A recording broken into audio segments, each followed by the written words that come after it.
Welcome student. My name is Taiba Jabin and today's lecture is about speech act theory, which is related to the study of pragmatic. So in today's lecture our focus is on speech act theory, and this is part 1 of speech act theory.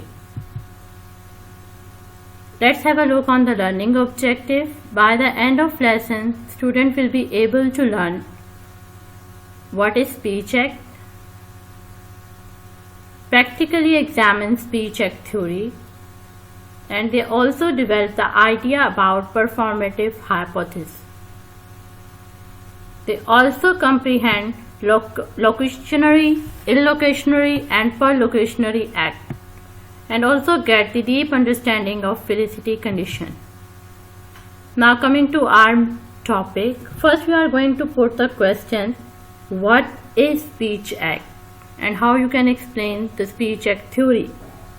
As the name indicates, that speech act is the action performed by speech or any kind of utterances.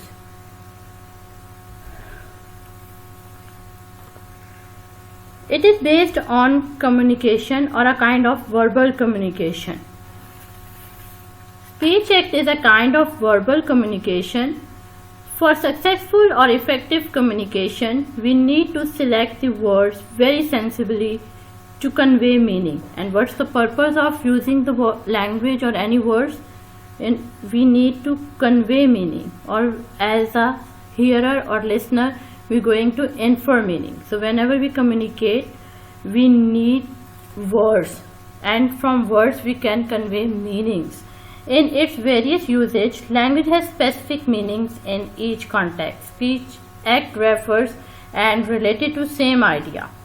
Speech act means actions performed by the words or by utterances.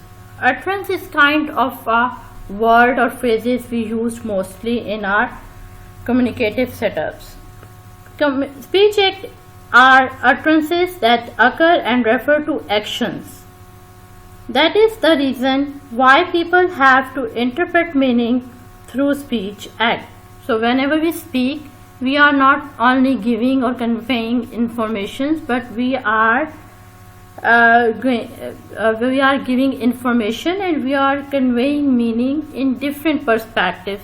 So the context is very important. Not only the utterance or the words are important, but their use, how to use the words effectively in specific context. So it's very important to deal with the context. So pragmatic deal with this concept that you have to study the meaning of words, sentences and phrases in specific context, what the meaning has occurred.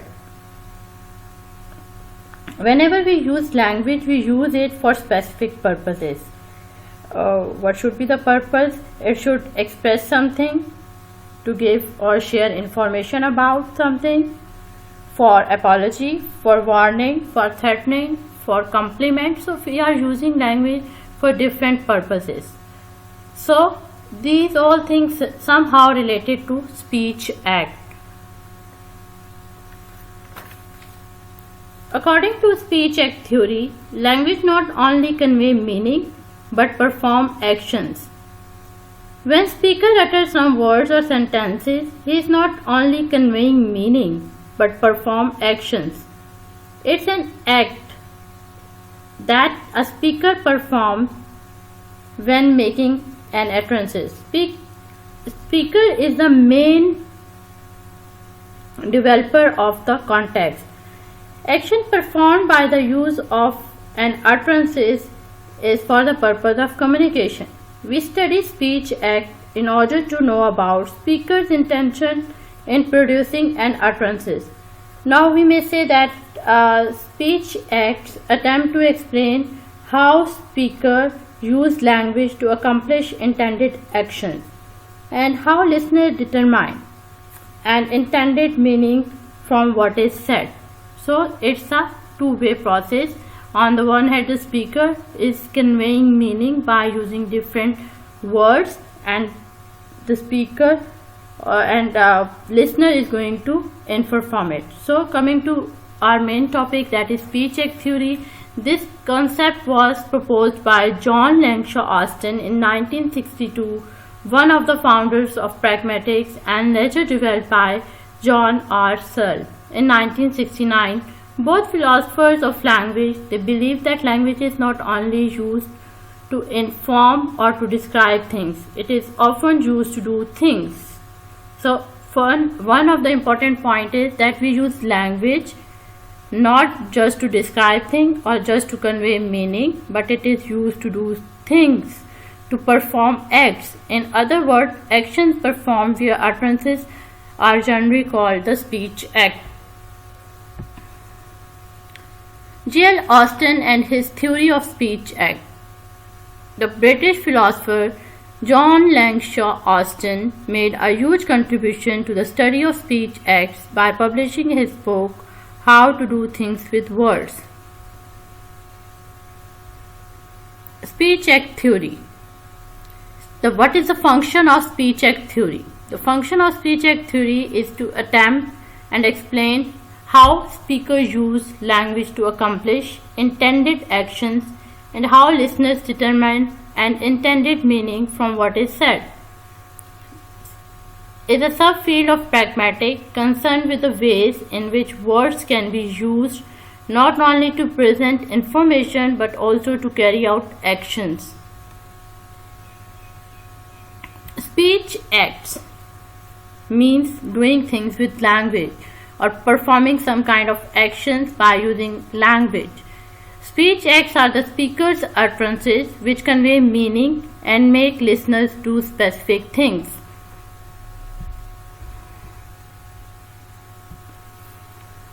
Speech acts are the speaker's utterances which convey meaning and make listeners to do specific things.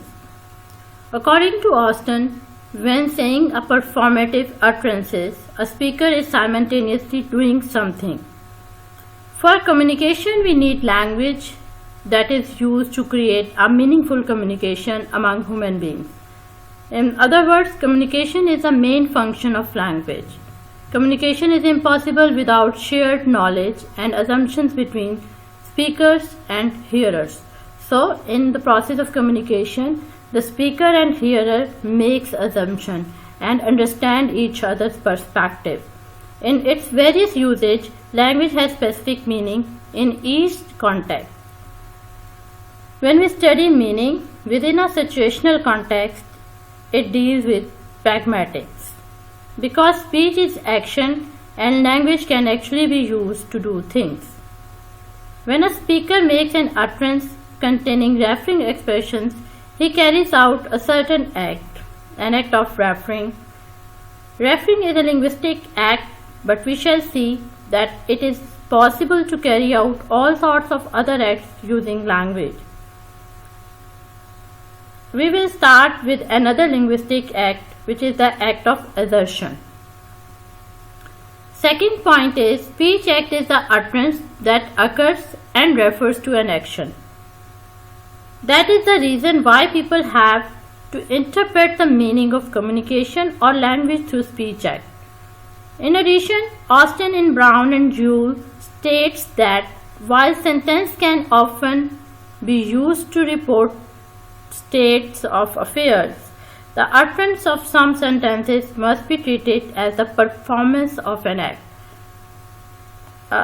Third important point is, speech act theory influences the relationship between form and function.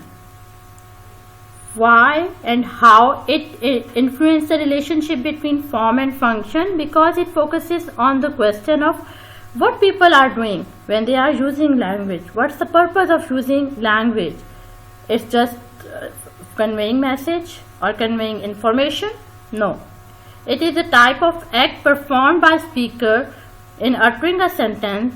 Austin stated that all expressions of language must be viewed as act. An action performed in saying something, we perform speech act when we offer an apology, greetings, request, complaint, invitation, compliment or refusal. So we are using language for all these purposes, for inviting someone, for making a promise, for compliment, for refusal, for apology. A speech act is an utterance that serves a function in communication. A speech act might contain just one word, just let's say sorry.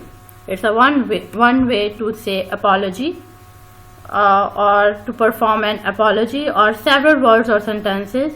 Instead of sorry, you can also apologize by saying I'm sorry for whatever reason, and I just let it slip my mind, or just so there are various ways of uttering or doing actions with words.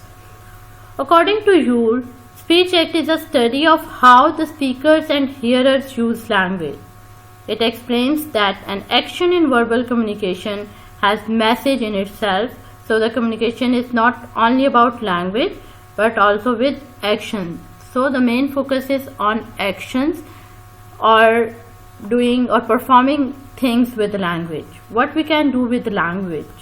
Speech acts include real life interactions and require not only knowledge of the language but also appropriate use of that language within a given culture. So in speech act, we are only focusing on the common daily routine interactions, and we are just analyzing their type, whether they are informative, whether they are apology, whether it's a compliment. So we are dealing with real life interactions, which is appropriate use of that language within a given culture. So it varies from culture to culture.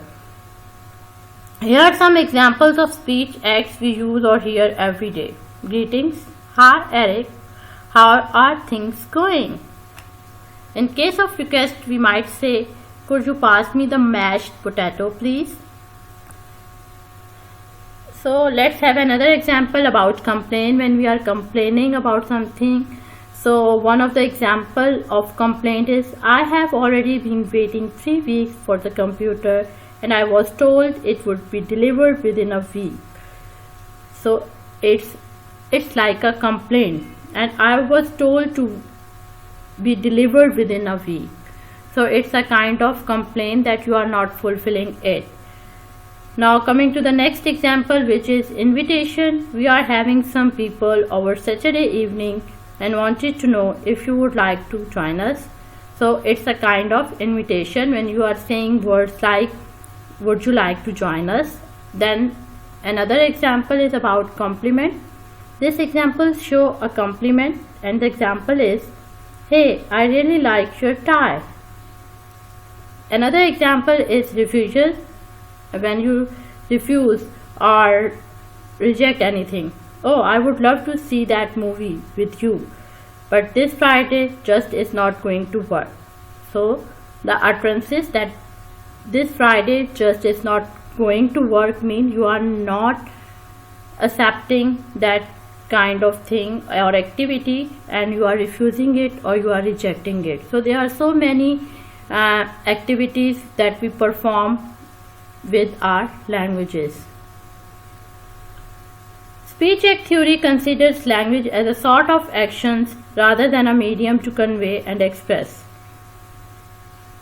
This theory interprets that language is a form of action. J. Austen was especially interested in certain utterances that do not seem to communicate much information but instead serve as an action. When we use phrases such as I promise, I congratulate, and I apologize, the very act of uttering the sentence is a kind of action. It refers to a theory which analyzes the role of utterances in relation to the behavior of speaker and hearer in interpersonal communication. It is not an act of speech but a communicative activity.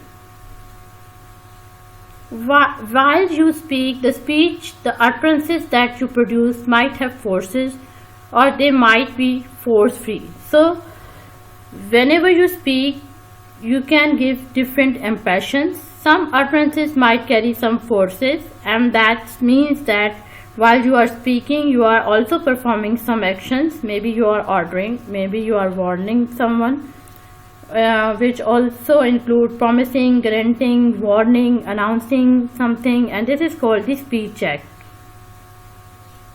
So it's all about speech act, and the main 3 points are that speech acts are the speaker's utterances which convey meaning and make listener to do specific things. Speech act is the utterances that occur and refer to an action, and it influences the relationship between form and function because it focuses on the question of what people are doing when they use language.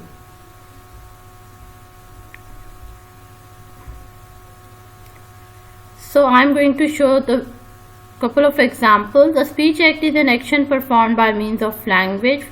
For example, it is snowing. It is a kind of commissive or declarative that I am telling you. Could you pass the salt? It's a request. You are requesting to pass the salt. I promise I will give it back. I promise I will give it back means that you are making a promise. We use language to do a wide range of things. Let's see the example. Example number 1. The PM is out of the country. It's conveying information. Second sentence. When and where is the lecture? It's a kind of requesting or a kind of information, also giving a kind of request. Example 3. Stand up, which deals with the order. You are giving order. You are not requesting, but you are giving order. Next example, please carry my bags. You are making request. Next example, do that again and I will send you to your room. You are going to threat a person.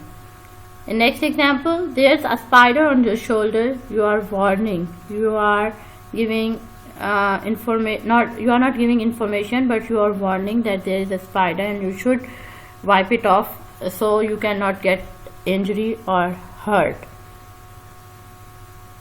Next example, you ought to go to the lectures every week. It's a advice. People use language with communicative intentions. Speech acts are acts of communication that express those intentions. Now coming to the activity, I have designed an activity for you, and the activity is, in every language there are variety of ways for forbidding or prohibiting people from doing something. So you are going to give examples about how to prohibit or reject or forbid people from doing something. Go to the street, park or other public places and collect public notices. You have to collect as many examples from daily life. You can visit any street, park, and you have to note down all the phrases that are used for forbidding or prohibiting people, that are used as tokens of prohibition. Study your data carefully and classify them in some way.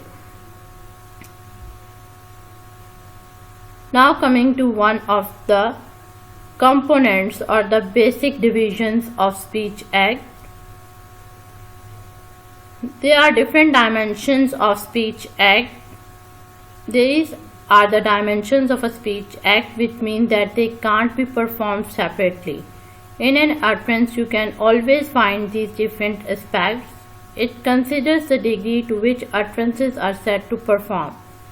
So we have 3 components or 3 types of speech acts: locutionary, illocutionary and perlocutionary act. A locutionary act occurs when the speaker performs an utterance which has a meaning in the traditional sense. Second, illocutionary speech act is the performance of the act of saying something within a specific intention. A perlocutionary speech act happens when what the speaker says has an effect on the listener. So locutionary act, the actual meaning is important. In illocutionary act, the focus is on the performance of the act of saying, and perlocutionary speech acts happen when the speaker's utterances has an effect on the listener. Locutionary act performing an act of saying something, illocutionary act performing an act in saying something, and perlocutionary act performing an act by saying something.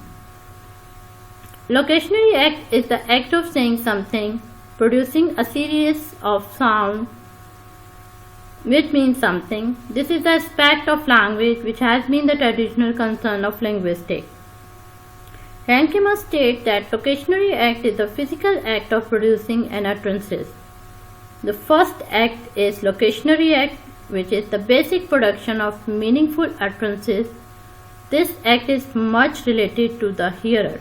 If the hearer fails to understand what the speaker is saying, then the speaker has failed to do a locutionary act.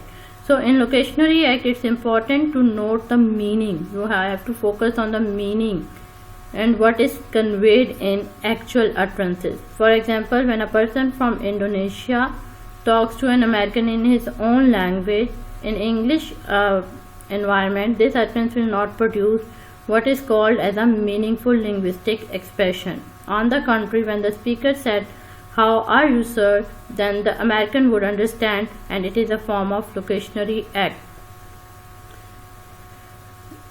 Locutionary act do have meaning. Austin said that locutionary act did indeed have meaning, stating, "In performing a locutionary act, we shall also be performing such as an act of asking or answering a question, giving some information, or an assurance or a warning, announcing a verdict or an intention. It might be pronouncing a sentence, making an appointment, an appeal, or a criticism. It might be making an identification or giving a description." Moreover, Austin argued that locutionary act did not need further refinement into illocutionary and perlocutionary act. Locutionary act by definition have meanings such as providing information, asking questions, describing something, or even announcing a verdict. Locutionary act are the meaningful utterances that women make to communicate their needs and wants and to persuade others to their viewpoint.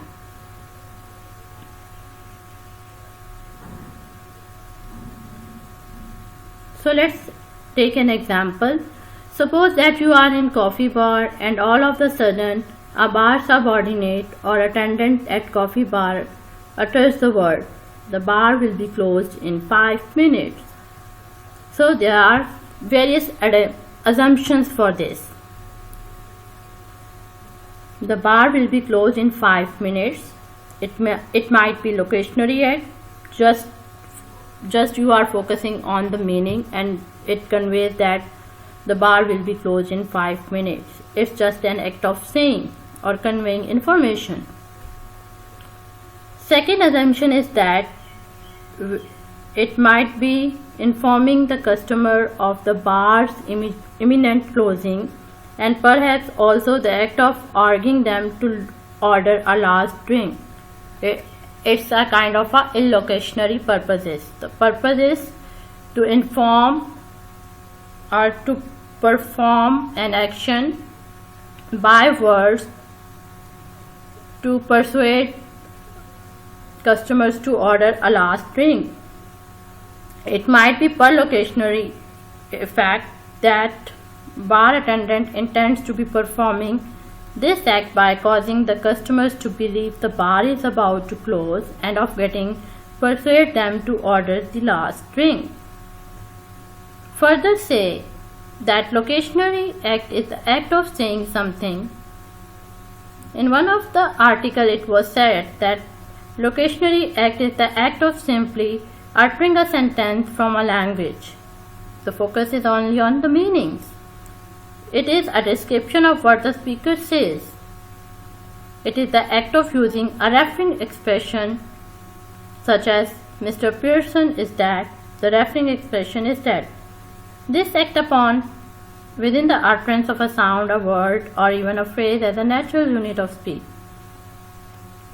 What is required for the utterances to be a locutionary act is that it has sense and has the same meaning to both the speaker and the listener. And now coming to the second part, illocutionary act. Illocutionary act is the act which is committed by producing an utterances.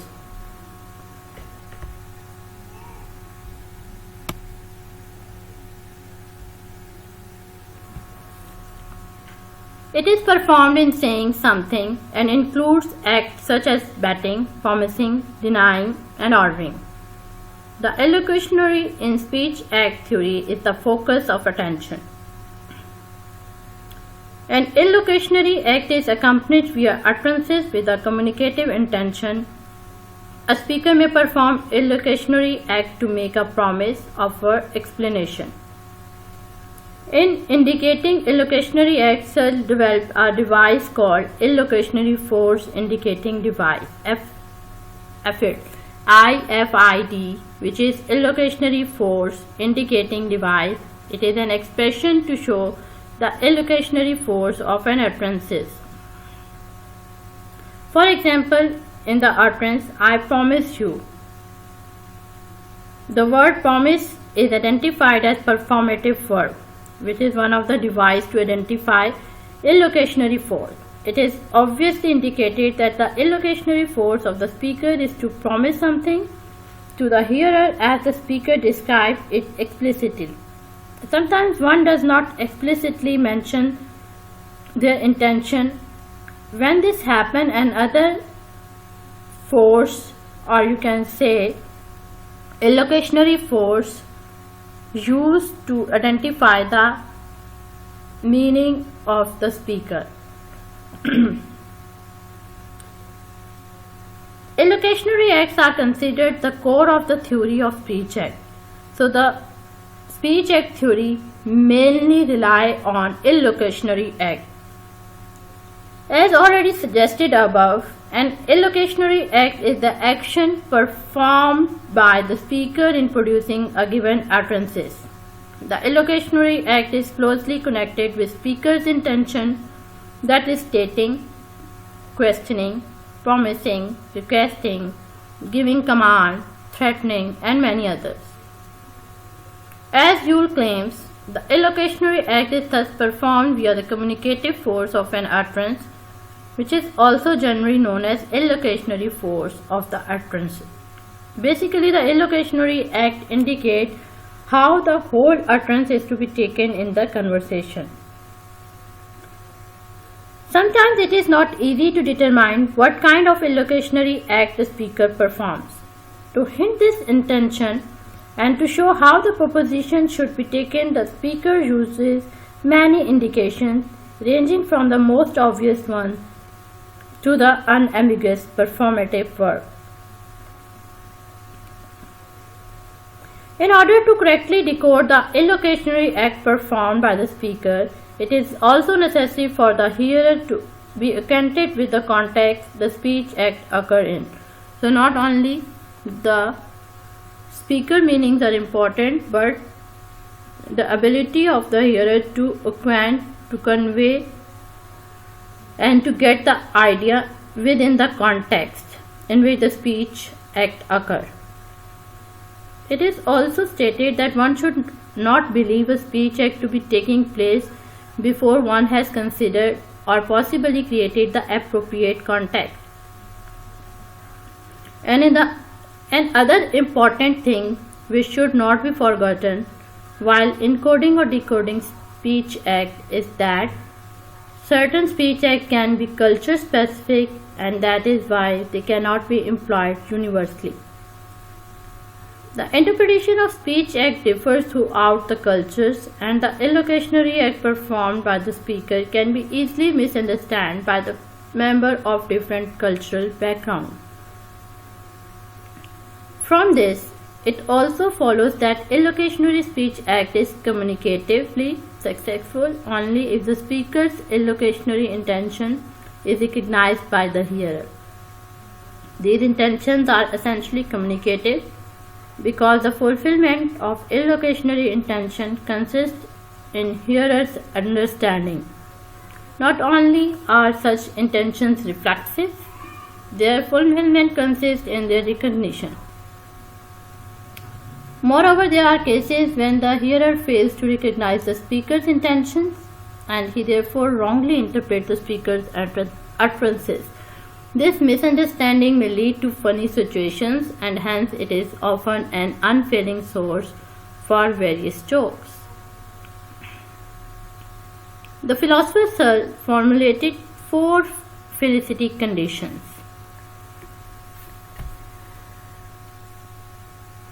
So far we have discussed illocutionary act. Illocutionary act is performed via the communicative force of an utterance. Intended communicative actions by the speaker bound to certain conventions. The illocutionary act can only be achieved if there is a convention in society that makes possible. The previous examples might be to invite, to offer, and simply a statement of fact. Often the same utterances can have different illocutionary force. So far I am giving you a broad overview of illocutionary act, so you can consider that it might be happen that utterances can have different illocutionary forces or assumptions, intended functions in different contexts. For example, I just say a simple sentence, I will see you later. So there are so many assumptions for this. Maybe it's just declarative sentences. I am telling you, or I am informing you, I am conveying you the meaning that I will see you later. Right now I am busy, I am not able to see you, or I will see you later. Second option is that it may be a promise. In specific context, when you both the speaker and hearer are in the specific context, it might be a promise that I am making a promise and say I will see you later. And a third option, which is very crucial to say because it causes a kind of anger, that I am in anger and I am not happy with you or any person, and I say I will see you later. So right now I am not going to talk about this. I will see you later. So for one utterances, due to the context changing, due to the change of context or change of environment, we can assume different meanings. So often the same utterances can have different illocutionary forces or intended function. So they are performing different functions. No doubt we are focusing on one single sentence, but there are so many illocutionary forces or intended functions performed by this in different contexts. Whenever the context change, the meaning is also going to change. In many ways, the circumstances are the ones that determine the interpretation of the speech act. For example, just have a look on the simple example, the tea is really cold. So you can determine whatever assumptions you want within the specific context. Now coming to per locutionary act, we create an utterances with a function intended to have an effect. So this is one of the crucial things that is quite different from the the locutionary act and the illocutionary act. You are going to create an utterances and the function or the intention is to have an effect. You want your hearer or listener to say something. The hearer, on hearing the sentence above, might react by accepting a cup of coffee if interprets the per locutionary act. So I am going to give you a detailed explanation of per locutionary act. It is very important to understand per locutionary act, as I told you earlier that it is quite different from the first two. So per locutionary speech act, the aim of per locutionary speech act is to change feeling, thought or action. So main purpose is to provoke thought and actions and feelings of the listener. Perlocutionary act talks about producing the effect of the meaningful intention utterances while making utterances that intend to make someone to drink coffee is successfully performed. The effect is that someone actually drank the coffee is also known as perlocutionary effect.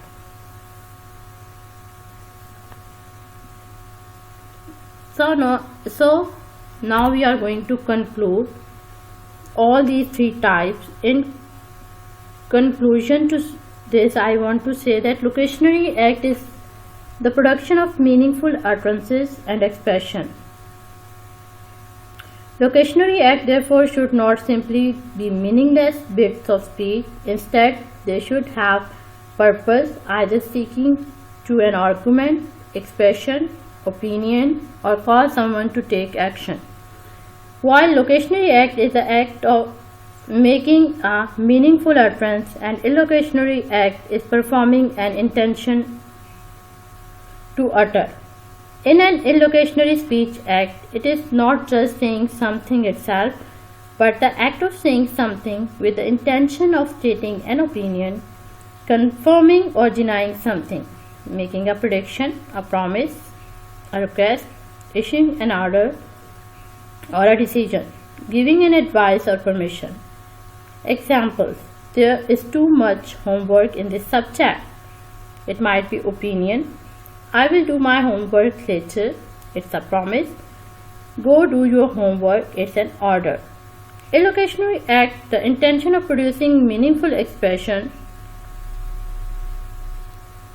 and perlocutionary act, which is the effect of locutionary and illocutionary act about feelings, behaviors, beliefs, etc.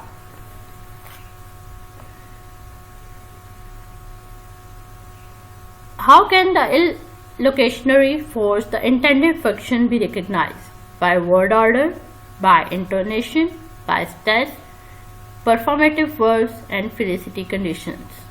Now coming to the second section, that is performative utterances. Performative utterances is the one that actually describes the act that it performs. That is, it performs some act and simultaneously describes that act.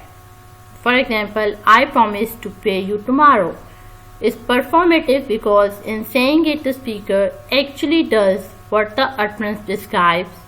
That is, he promises to repay the heir the next day.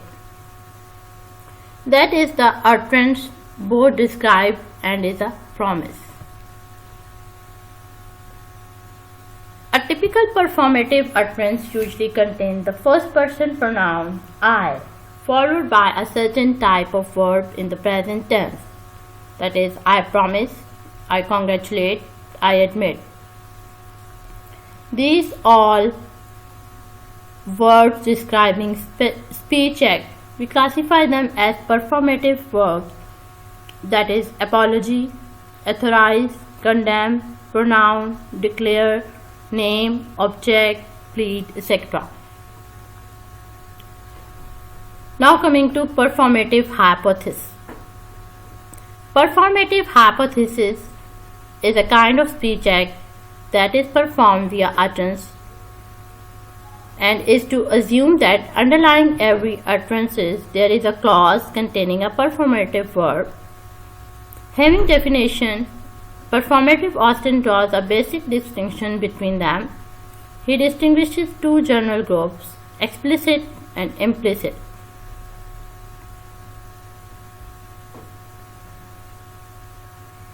Performative hypothesis. One simple way to decide whether a speech act is performative and implicit performative is to insert the word hereby. It is also called hereby test, and you are going to put the word hereby between subject and verb. If the resulting utterance makes sense, then it is hereby as a result of this by this means. Have a look on the examples. Example 1. clean up this mess. Now you are going to change it by adding the word hereby. I hereby order you that you clean up this mess. Now it is predicting that it's an order. Consider the example number 2, that is, please take out the garbage. Now you are doing the same. You are adding the word hereby in the sentence I. First you are going to use I. Hereby request you to take out the garbage, and now it's making a request. Performative verbs. Now we are going to discuss I am going to describe the basic verbs which are performative in assert, ask, order, request, warn, advise. All these and many more like them are called performative verbs. In example 1, the Prime Minister is out of the country. I assert that. I am asserting you, or I am giving you information. In example 2, when and where is the lecture? I ask, when and where is the lecture? Next is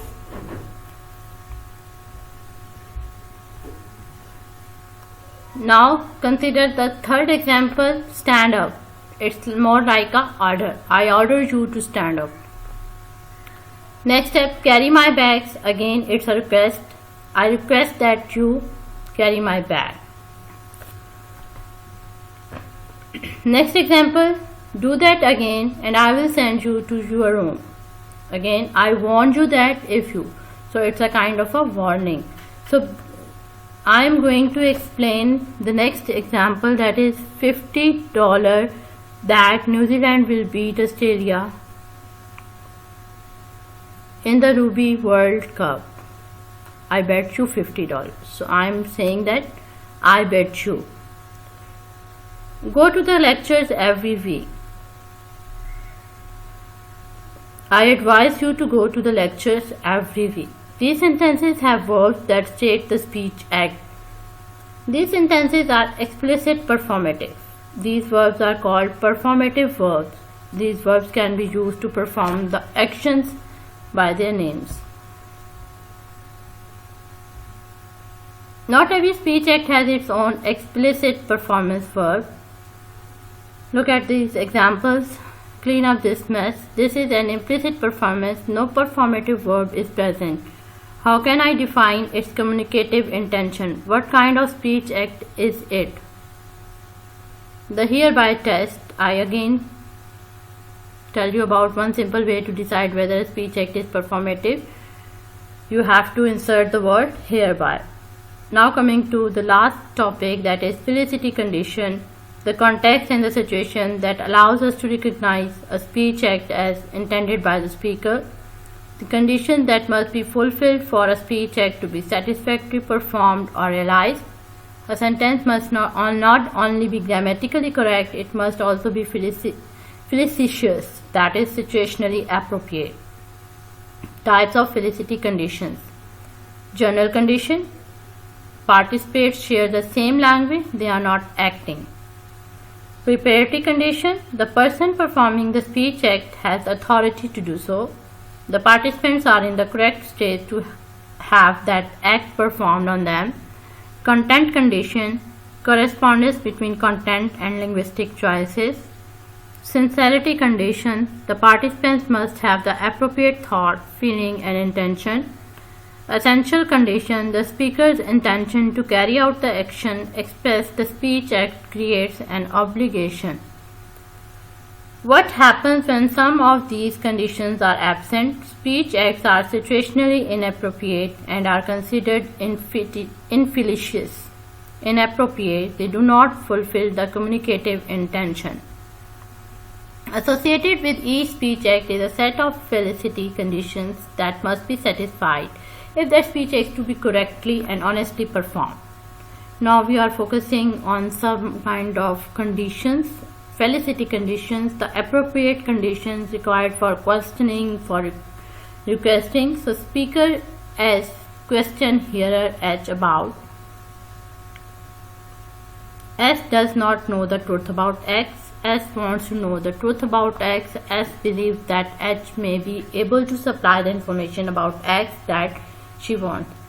In classroom, for example, one reason that children may resend teacher's question is that they know that there is a violation of A1. The teacher already knows the answer.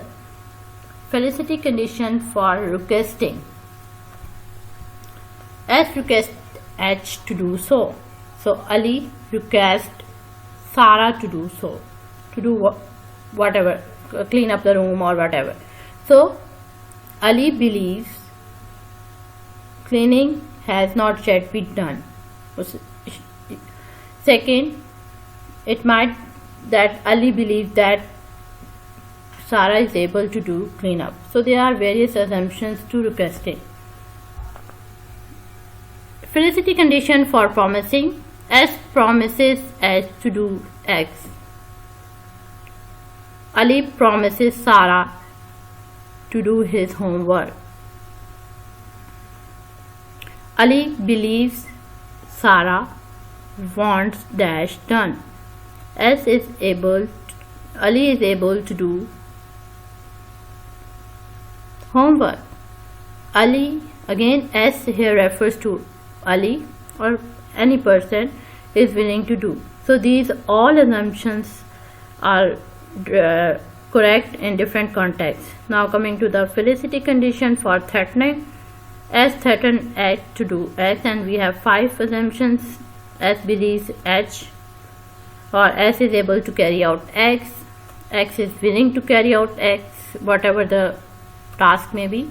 S believes that H is aware of 2 and 3. X has not already been carried out. And similarly, we have felicity conditions for advising. Now coming to the conclusion. So we are going to conclude our topic starting with the speech act. We use speech act in our daily life, even though you are not aware of pragmatic, but still we extensively use speech act. Speech act is the actions performed by utterances, and we used these expressions every day. I think it's more appropriate to say that we are living in the world surrounded by the speech act all the time. Either we are saying it or not, we are going to listen it, and we are the part of it. It is important to analyze that the speaker utterances and also to analyze intended meaning of the speaker. We need to analyze speech act. It is a kind of communication and refer to communicate the meaning by performing some action. Speech act theory helpful in this contemporary world and help to get the context of it. It is important to have a context of it. Furthermore, we also conclude that locutionary act is the production of meaningful utterances and expression that is quite different from illocutionary and perlocutionary. In an illocutionary speech act, it is not just saying something itself, but the act of saying something with the intention of stating an opinion, confirming or denying something, making a prediction, a promise, a request, issuing an order. I hope you understand this topic. Thank you. So in the last, I want you to have a look on the references. Here are the few references from which the data is taken. Thank you.